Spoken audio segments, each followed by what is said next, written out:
Hello everyone, চলে এলাম নতুন আরেকটা ভিডিও নিয়ে।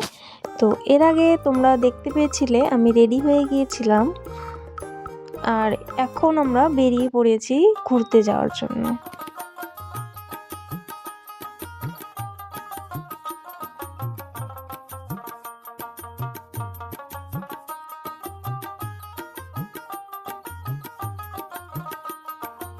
আমরা যাচ্ছিলাম মানস ন্যাশনাল পার্কে। তো ভাবলাম আমি একাই কেন যাব, একাই কেন দেখবো, তোমাদের সাথেও কিছুটা শেয়ার করি। তো আমি যতটা পেরেছি তোমাদের সাথে শেয়ার করার চেষ্টা করছি, তোমরা পাশে থেকো। আর এই তো আমরা পৌঁছে গেলাম। সেখানে গিয়ে আমাদের টিকিট কাটা এবং আমরা যে জিপে করে ঘুরতে যাব সেই জিপটাও নেওয়া হয়ে গেছে। এই যে আমাদের জিপ, আমরা এখন এটাতে উঠে পড়বো। প্রথমবার আমার এই জিপে চড়ে জঙ্গল সাফারি করার এক্সপিরিয়েন্স তোমাদের সাথে শেয়ার করব। তো খুবই এক্সাইটেড ছিলাম। আমরা 4 জন মিলে গিয়েছিলাম, আমি, আমার হাজব্যান্ড ও তার 2 বন্ধু। আর একটা জিপের মধ্যে 6 জন করে মানুষ যাওয়া যায়। তো আমাদের সাথে আরও 2 জন বয়স্ক মানুষ অন্য গ্রুপ থেকে অ্যাড হয়ে গিয়েছিল। এরপর আমরা জিপে বসে পড়লাম। এই যে আমাদের গ্রুপ, সবাই হাই করে দিচ্ছে ক্যামেরায়। তো সবাই খুবই এক্সাইটেড, দেখতেই পাচ্ছ।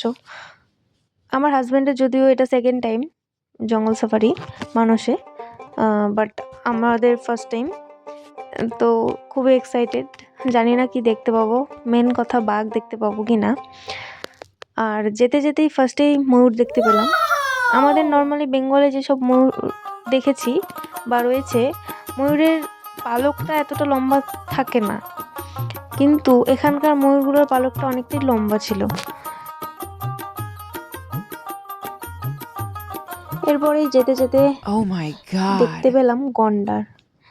ওই যে দূরে দেখতে পাচ্ছ, 2টো গন্ডার মনের সুখে ঘাস খাচ্ছিল।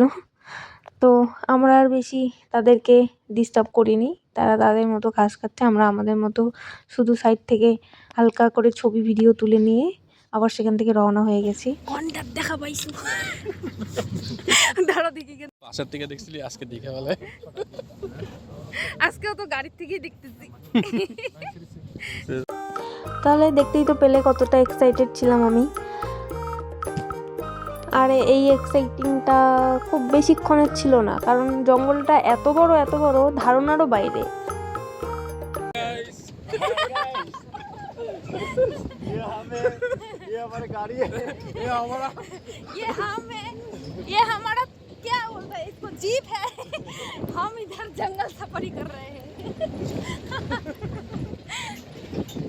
তারপর এই দেখো জঙ্গলের মাঝখানে কার দেখা পেলাম। তবে হাতিটা খুব রুগ্ন হয়ে গেছে, খাওয়া দাওয়া পায় না তো। তারপর কিছুক্ষণ এগিয়ে আরও এক মা আর বাচ্চা সুন্দর খেলছে রোদ্রের মধ্যে, দেখে খুবই ভালো লাগলো। এনাদেরকেও আমরা ডিস্টার্ব করিনি, আমরা জাস্ট দূরের থেকে ভিডিও করে নিয়েছিলাম। আমাদের পরে আরও কিছু জিপ ঢুকেছে, যার জন্য তারা একটু ডিস্টার্ব হয়ে গেছিলো এবং কত জোরে একটা আওয়াজ দিল, শুনতেই পেলে।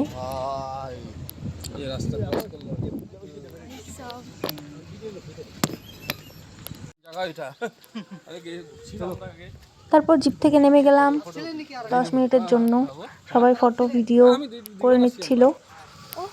এরপর আমি কি দেখতে পেলাম, এগুলো হচ্ছে বাইসনের মাথা, আর দেখো কত বড় বড় শিং। এরপরে আমরা আরও অনেক কিছু দেখেছি, যেগুলো তোমাদের সাথে নেক্সট কোনো ভিডিওতে শেয়ার করব। আজকের জন্য এইটুকুই। ভিডিওটা কেমন লাগলো অবশ্যই কমেন্টে জানিও, আর ভালো লাগলে লাইক করে দিও, শেয়ার করে দিও, আর আমার পেজটিকে ফলো করে দিও।